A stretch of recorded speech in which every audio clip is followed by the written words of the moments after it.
Hello, YouTube. It's the Utopian Buddha. So scientists say that seeking intoxication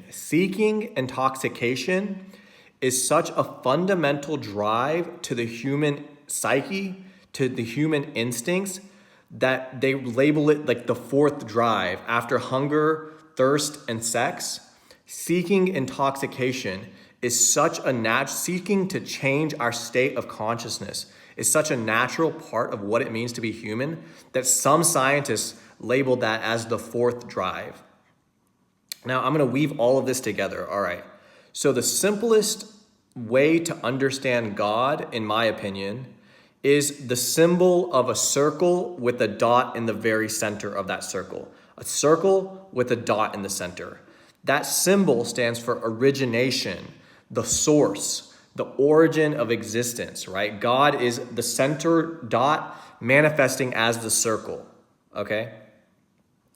Now, for some reason, that existence has consciousness intrinsically woven into it. So there is no division between energy and consciousness if everything is one, if everything is that central dot in the center of the circle, and everything is one, then consciousness cannot be separate from energy. Consciousness cannot be separate from that source. So that source must have consciousness woven into its intrinsic nature. All right, that's the second point, right? So now I'm going to tie those 2 points together, the idea of seeking intoxication and the idea that consciousness is the origin or is intrinsically woven with the origin of existence. All right. So look at sex, all right? When two people become one, right? When duality becomes non-duality, that's the most ecstasy that we can experience on the physical sphere, right? So that origination point is the spiritual equivalent of sex, is the spiritual equivalent of non-duality expanding into duality, right?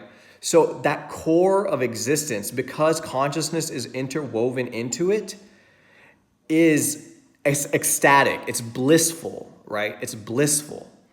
And we seek intoxication because that core, that blissful core, is intrinsic to who we are. It's the center of who we are. So that weaves it all together, right? So meditation and yoga is all about deprogramming all of the filth and the nonsense of the human mind, of the human emotions, of identification with name and form, and getting in touch with that formless, paradoxical unity at the source of existence that's blissful. All right, guys, have a good one.